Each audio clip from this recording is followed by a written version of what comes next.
With everybody competing for your customers' attention, getting customers to not only notice, but actually care about your brand is harder today than ever before.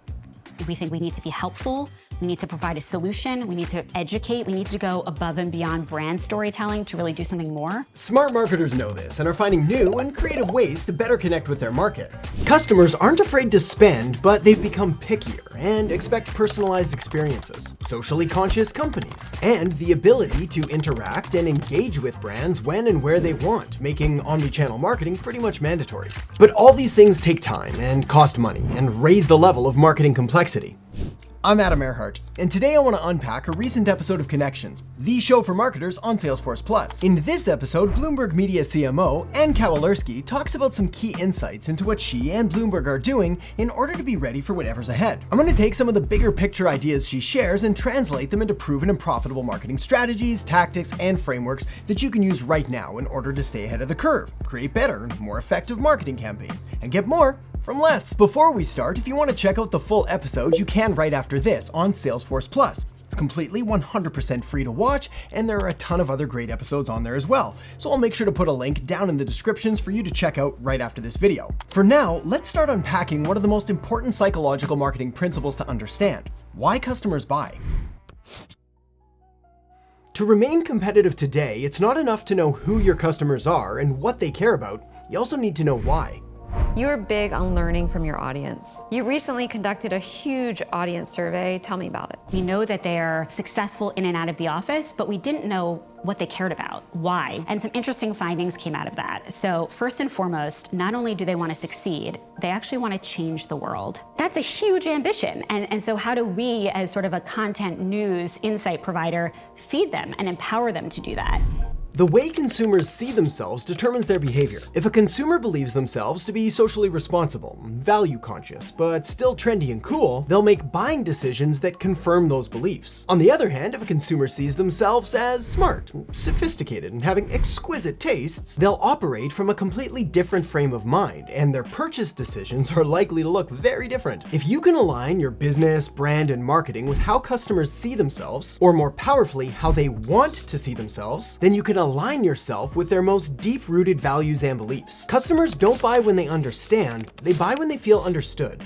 This is why one of the most powerful things you can do in marketing is try to really understand your customer. Not just on a superficial demographic level like age, gender, income, occupation, but really dive deep into what I call their miseries and miracles. Your customers' miseries are all of their pains, problems, fears, and frustrations. All the things they're presently dealing with and would love to find a solution for. Their miracles, on the other hand, are all of their wants and needs and goals and desires, all the things they're trying to get to. Your job is to show them how your business can help them bridge the gap from where they are right now, their miseries, to where they want to go, their miracles. And the only way to do that well is by first understanding exactly what it is that matters most to them, which just so happens to be where data-driven marketing comes into play.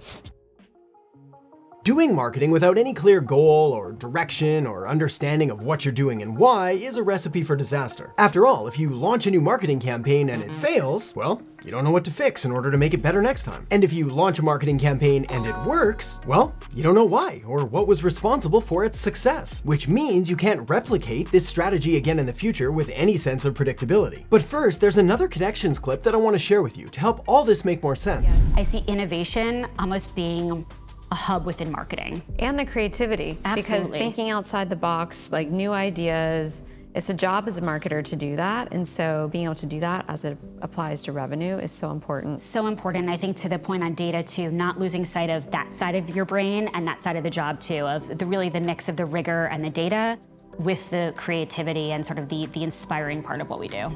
Tracking the performance of your marketing is one of the fastest ways to scale up your business. And not tracking the performance of your marketing is one of the fastest ways to sink your entire empire. The key though is finding the balance between data, creativity, and revenue. I have a system that I use for this that I'm going to break down for you in just a minute. But the big question then is, how do you balance data, creativity, and revenue in a way that gets results, makes everyone happy, and doesn't compromise the brand? Well, my friend, the answer can be found in a 4-part framework that I call Data, Design, Deploy, Defend. Part 1 is data, because every good marketing strategy starts by taking a look at your audience insights, market research, and any other information you have to help make sure you're doing the right things in the right place for the right people. Once you have that, you move on to part 2, Design, where you can start putting together the big idea, the copy and creative, and the messaging. Then it's time to deploy, so press publish. Get that stuff out there, because the best idea in the world won't do a thing if it's just sitting there on your computer. Remember, nobody can buy from you if they don't know you exist. Then, when all that's said and done, it's time for my favorite part of this whole process. Step 4,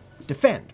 It's here that you make sure that your marketing is accountable. So, measure your results, see if your hypothesis was correct, and determine whether the campaign was a success or not, and what needs to be tweaked or modified to make it even better the next time. One of my favorite parts from the interview is when Anne says the days of, here are my soft metrics on marketing, and sort of we are increasingly gonna have to show tangible, hard metrics that correlate marketing spend with revenue growth. This is what I call accountable marketing. Marketing that's not done for more likes or more comments or more shares, but marketing that generates real business growth in the form of new leads, new customers, and new sales. So to help you do that, no matter where your business is at, I want to share with you a few tips on how to maximize your marketing budget so you can get more from less.